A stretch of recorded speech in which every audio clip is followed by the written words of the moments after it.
A Gênese, de Allan Kardec. Capítulo 3. 1. Origem do bem e do mal.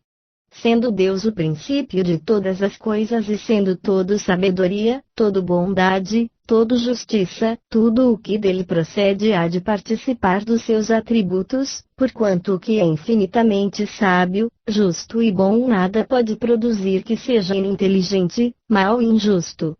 O mal que observamos não pode ter nele a sua origem. 2. Se o mal estivesse nas atribuições de um ser especial, quer se lhe chame Arimane, quer Satanás, ou ele seria igual a Deus, e, por conseguinte, tão poderoso quanto este, de toda a eternidade como ele, ou lhe seria inferior.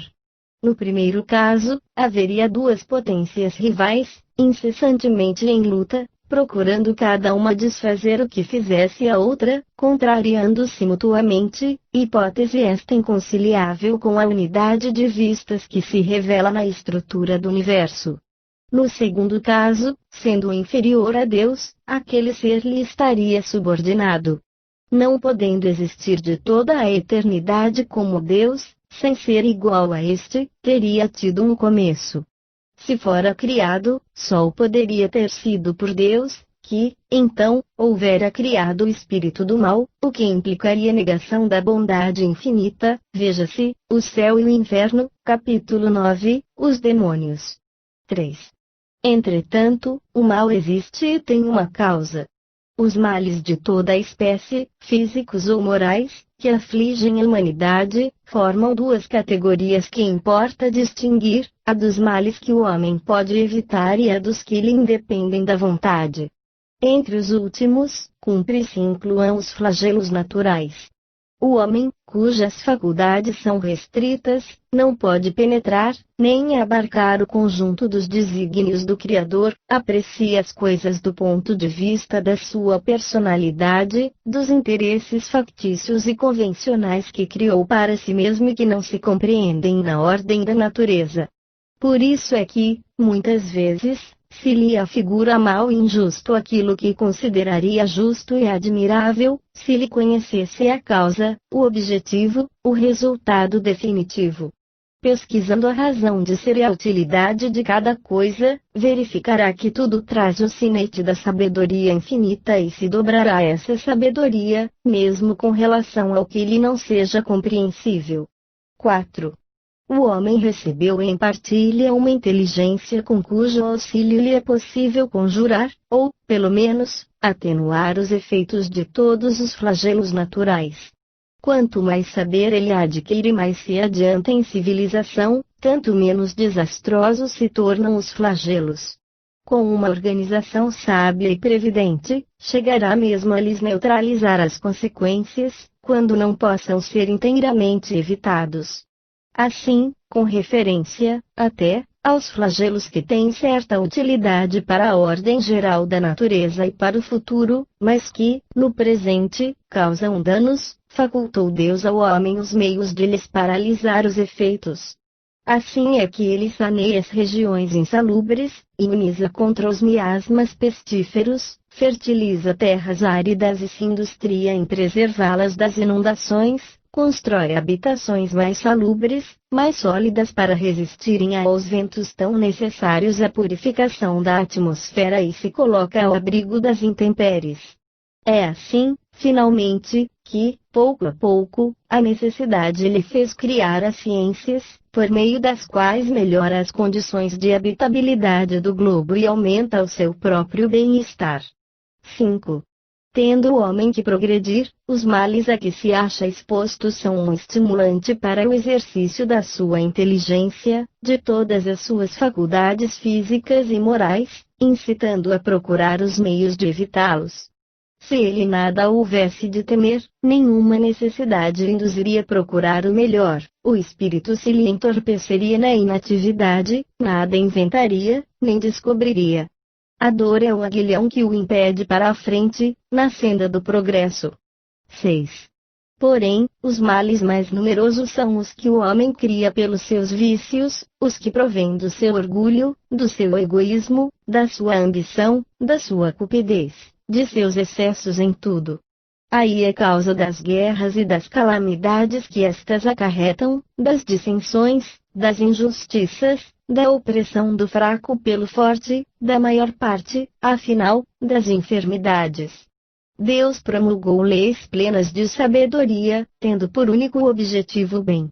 Em si mesmo encontra o homem tudo o que lhe é necessário para cumpri-las.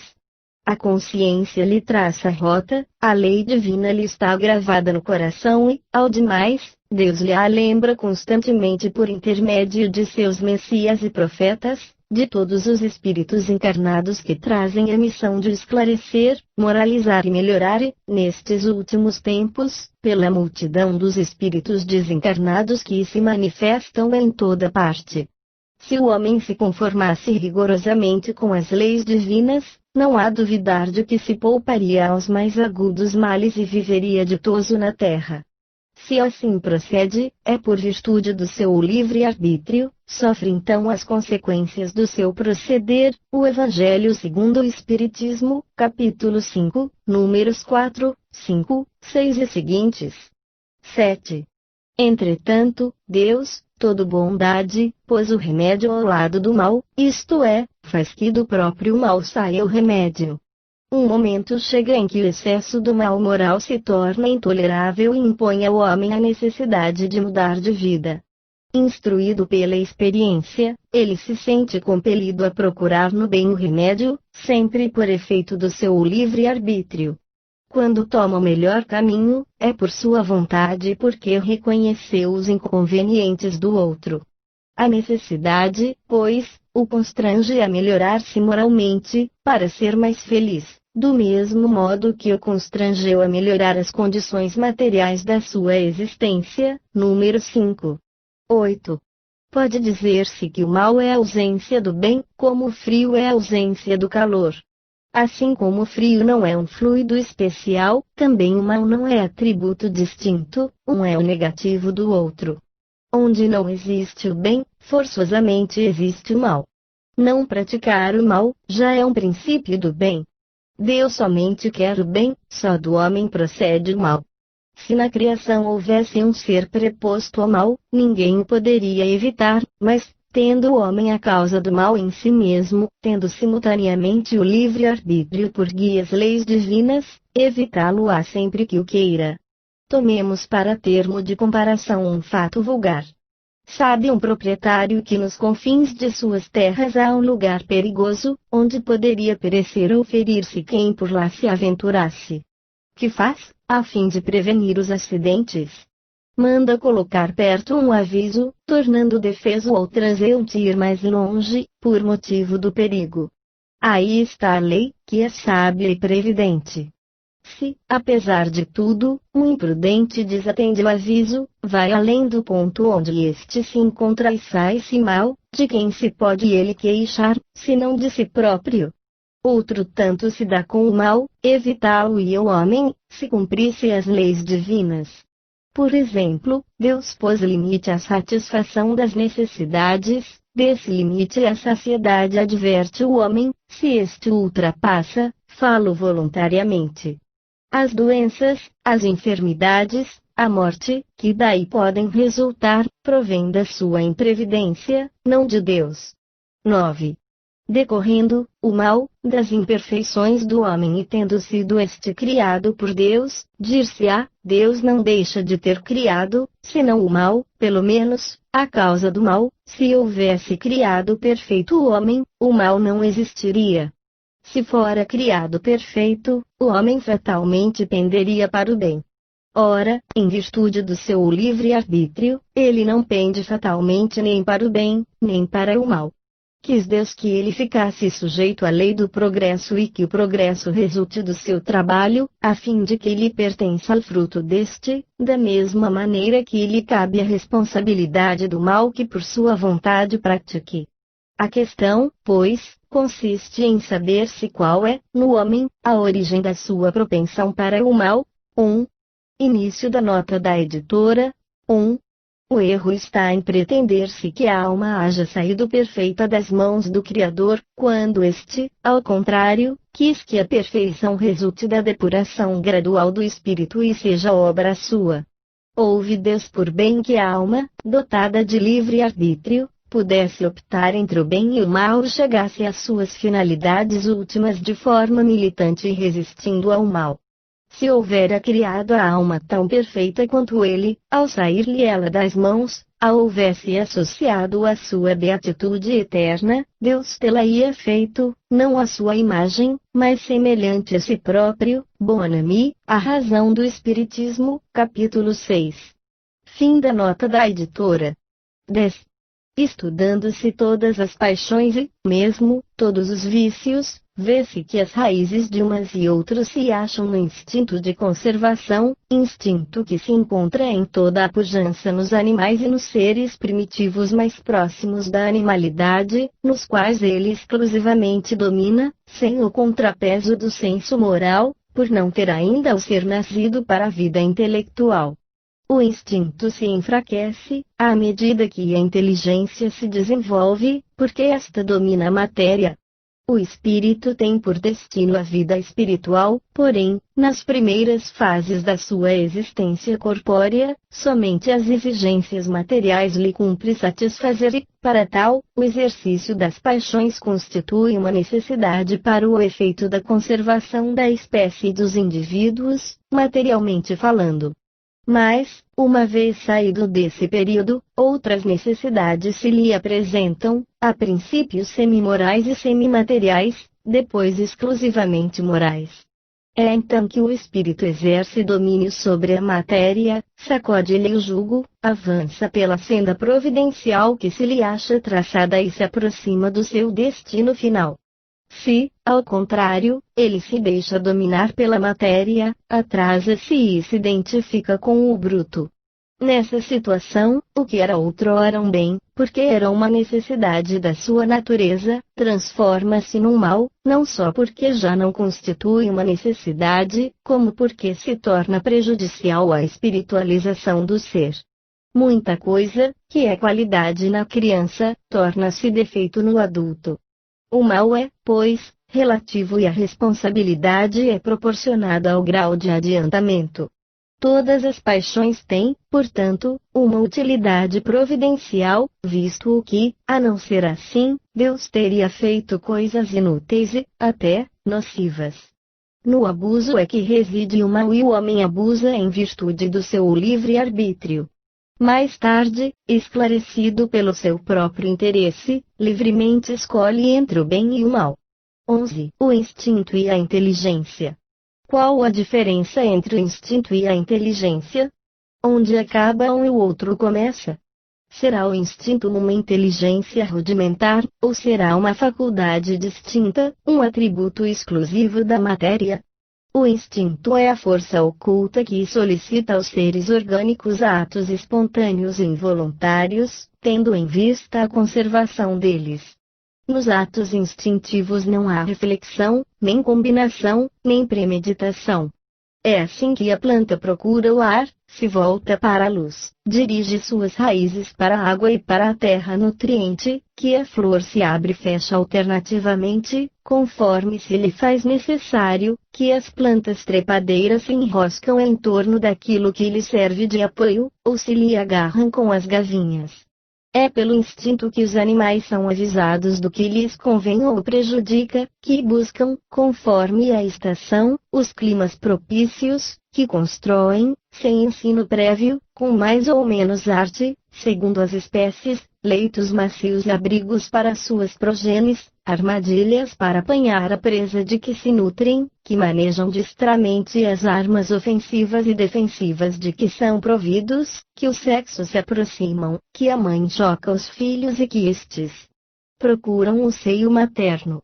No homem, só em começo da vida o instinto domina com exclusividade, é por instinto que a criança faz os primeiros movimentos, que toma o alimento, que grita para exprimir as suas necessidades, que imita o som da voz, que tenta falar e andar.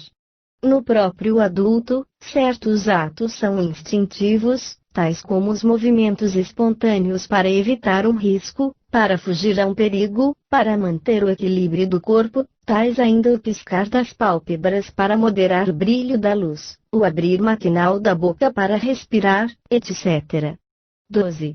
A inteligência se revela por atos voluntários, refletidos, premeditados, combinados, de acordo com a oportunidade das circunstâncias. É incontestavelmente um atributo exclusivo da alma. Todo ato maquinal é instintivo, o ato que denota reflexão, combinação, deliberação é inteligente. Um é livre, o outro não o é. O instinto é guia seguro, que nunca se engana, a inteligência, pelo simples fato de ser livre, está, por vezes, sujeita a errar. Ao ato instintivo falta o caráter do ato inteligente, revela, entretanto, uma causa inteligente, essencialmente apta a prever.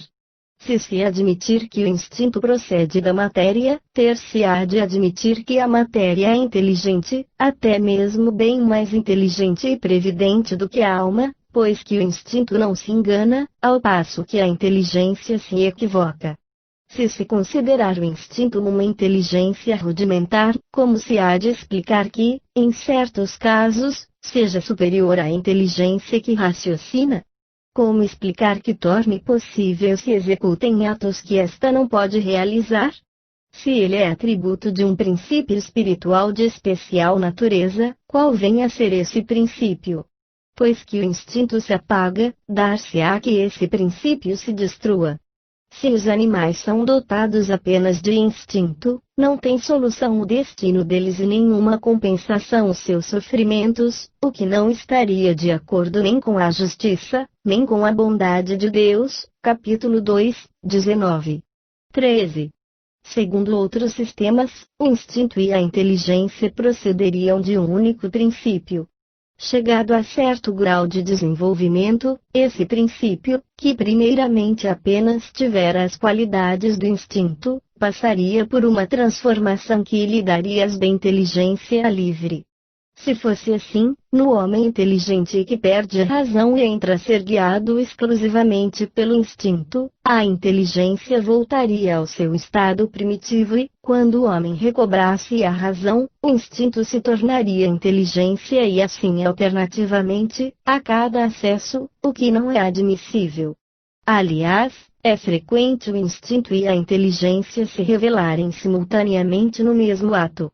No caminhar, por exemplo, o movimento das pernas é instintivo, o homem põe maquinalmente um pé à frente do outro, sem nisso pensar. Quando, porém, ele quer acelerar ou demorar o passo, levantar o pé ou desviar-se de um tropeço, há cálculo, combinação, ele ide com deliberado propósito. A impulsão involuntária do movimento é o ato instintivo, a calculada direção do movimento é o ato inteligente. O animal carnívoro é impelido pelo instinto a se alimentar de carne, mas as precauções que toma e que variam conforme as circunstâncias, para segurar a presa, a sua previdência das eventualidades são atos da inteligência. 14. Outra hipótese que, em suma, se conjuga perfeitamente à ideia da unidade de princípio, ressalta do caráter essencialmente previdente do instinto e concorda com o que o Espiritismo ensina, no tocante às relações do mundo espiritual com o mundo corpóreo. Sabe-se agora que muitos espíritos desencarnados têm por missão velar pelos encarnados, dos quais se constituem protetores e guias, que os envolvem nos seus eflúvios fluídicos, que o homem lide muitas vezes de modo inconsciente, sob a ação desses eflúvios. Sabe-se, ao demais, que o instinto, que por si mesmo produz atos inconscientes, predomina nas crianças e, em geral, nos seres cuja razão é fraca. Ora, segundo esta hipótese, o instinto não seria atributo nem da alma, nem da matéria, não pertenceria propriamente ao ser vivo, seria efeito da ação direta dos protetores invisíveis que supririam a imperfeição da inteligência, provocando os atos inconscientes necessários à conservação do ser. Seria qual a andadeira com que se amparam as crianças que ainda não sabem andar. Então, do mesmo modo que se deixa gradualmente de usar a andadeira, à medida que a criança se equilibra sozinha, os espíritos protetores deixam entregues a si mesmos os seus protegidos, à medida que estes se tornam aptos a guiar-se pela própria inteligência. Assim, o instinto, longe de ser produto de uma inteligência rudimentar e incompleta, sê-lo-ia de uma inteligência estranha, na plenitude da sua força, inteligência protetora, supletiva da insuficiência, quer de uma inteligência mais jovem, que aquela compeliria fazer, inconscientemente, para seu bem, o que ainda fosse incapaz de fazer por si mesma, quer de uma inteligência madura, porém, momentaneamente tolhida no uso de suas faculdades, como se dá com o homem na infância e nos casos de idiotia e de afecções mentais. Diz-se proverbialmente que há um Deus para as crianças, para os loucos e para os ébrios. É mais veraz do que se supõe esse ditado. Aquele Deus, outro não é senão o espírito protetor, que vela pelo ser incapaz de se proteger, utilizando-se da sua própria razão. 15. Nesta ordem de ideias, ainda mais longe se pode ir. Por muito racional que seja, essa teoria não resolve todas as dificuldades da questão. Se observarmos os efeitos do instinto, notaremos, em primeiro lugar, uma unidade de vistas e de conjunto, uma segurança de resultados, que cessam logo que a inteligência o substitui. Demais, reconheceremos profunda sabedoria na apropriação tão perfeita e tão constante das faculdades instintivas às necessidades de cada espécie. Semelhante unidade de vistas não poderia existir sem a unidade de pensamento e esta é incompatível com a diversidade das aptidões individuais, só ela poderia produzir esse conjunto tão harmonioso que se realiza desde a origem dos tempos e em todos os climas, com uma regularidade, uma precisão matemáticas, cuja ausência jamais se nota. A uniformidade no que resulta das faculdades instintivas é um fato característico, que forçosamente implica a unidade da causa. Se a causa fosse inerente a cada individualidade, haveria tantas variedades de instintos quantos fossem os indivíduos, desde a planta até o homem. Um efeito geral, uniforme e constante, há de ter uma causa geral, uniforme e constante, um efeito que atesta sabedoria e previdência há de ter uma causa sábia e previdente. Ora, uma causa dessa natureza, sendo por força inteligente, não pode ser exclusivamente material. Não se nos deparando nas criaturas, encarnadas ou desencarnadas, as qualidades necessárias à produção de tal resultado, temos que subir mais alto, isto é, ao próprio Criador. Se nos reportamos à explicação dada sobre a maneira por que se pode conceber ação providencial, capítulo 2, número 24, se figurarmos todos os seres penetrados do fluido divino, soberanamente inteligente, compreenderemos a sabedoria previdente à unidade de vistas que presidem a todos os movimentos instintivos que se efetuam para o bem de cada indivíduo. Tanto mais ativa é essa solicitude, quanto menos recursos tem o indivíduo em si mesmo e na sua inteligência.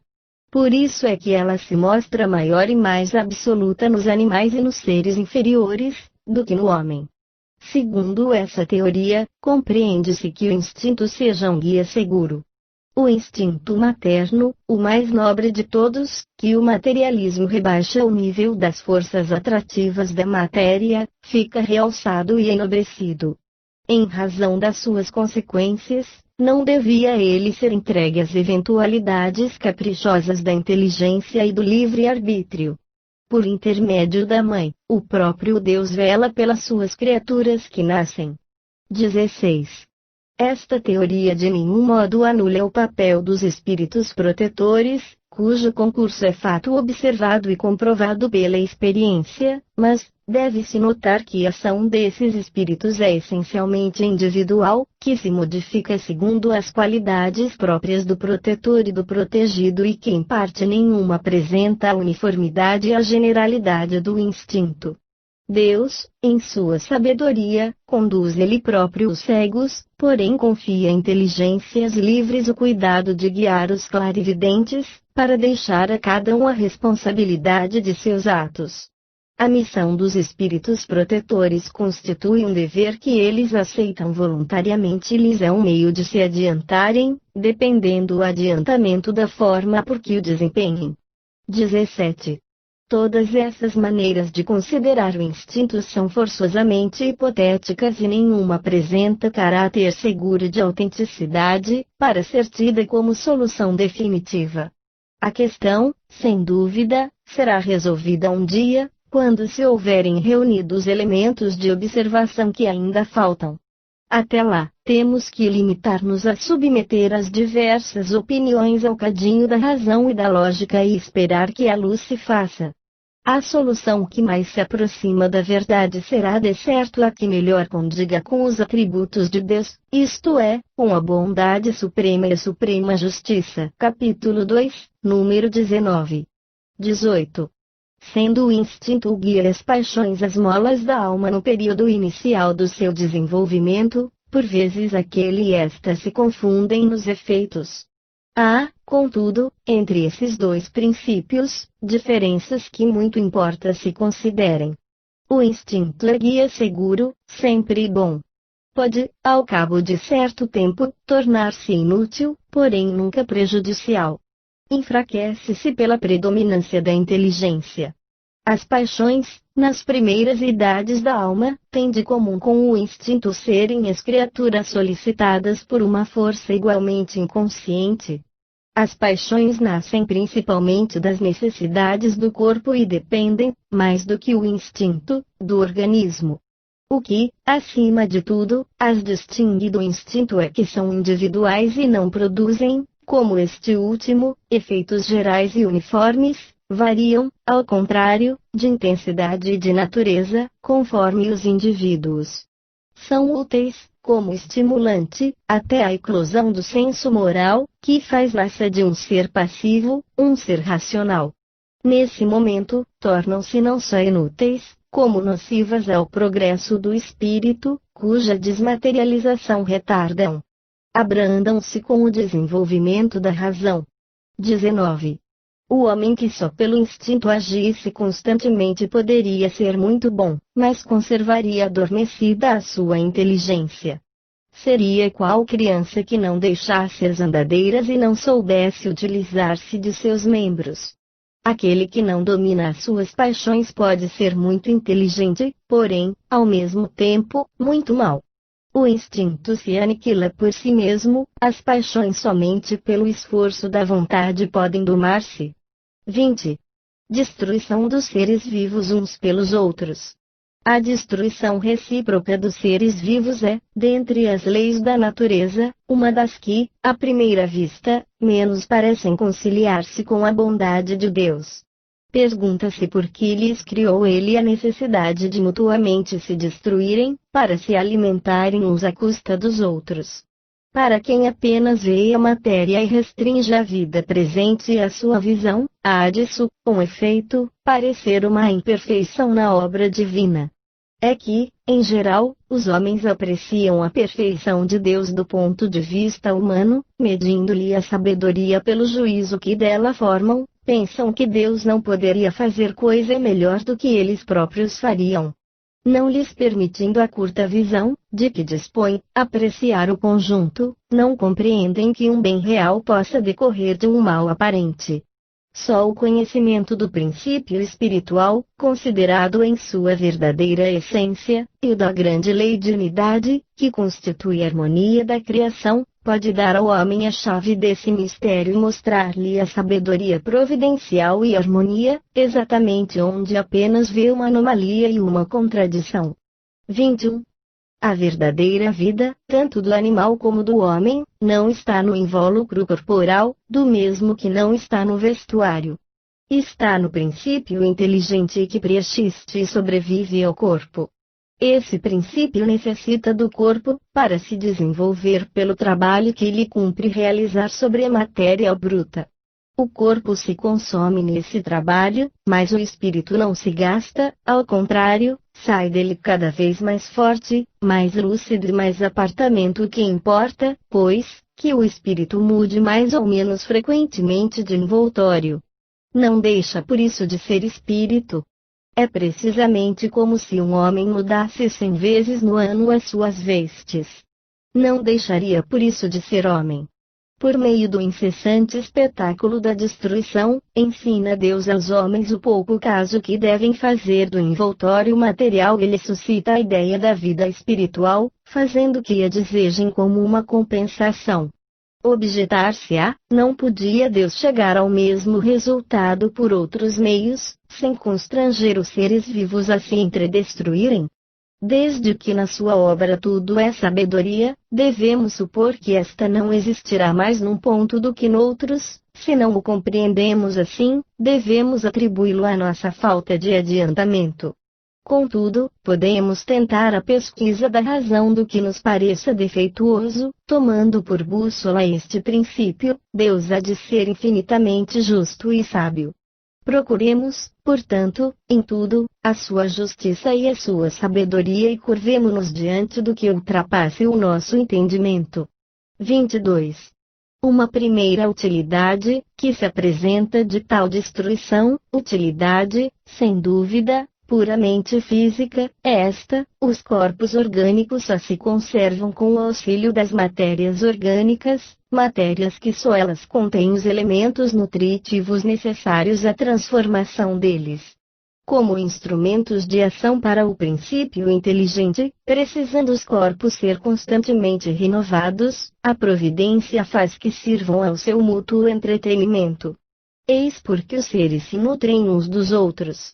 Mas, então, é o corpo que se nutre do corpo, sem que o espírito se aniquile ou altere. Fica apenas despojado do seu envoltório.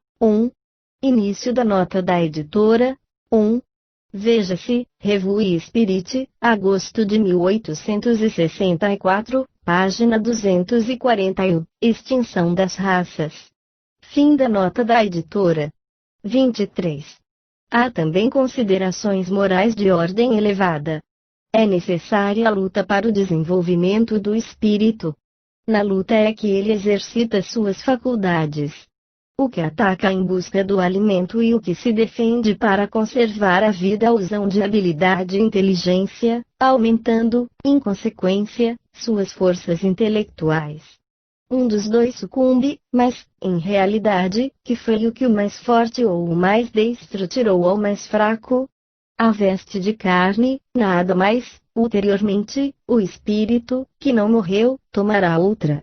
24. Nos seres inferiores da criação, naqueles a quem ainda falta o senso moral, em os quais a inteligência ainda não substituiu o instinto, a luta não pode ter por móvel senão a satisfação de uma necessidade material. Ora, uma das mais imperiosas dessas necessidades é a da alimentação.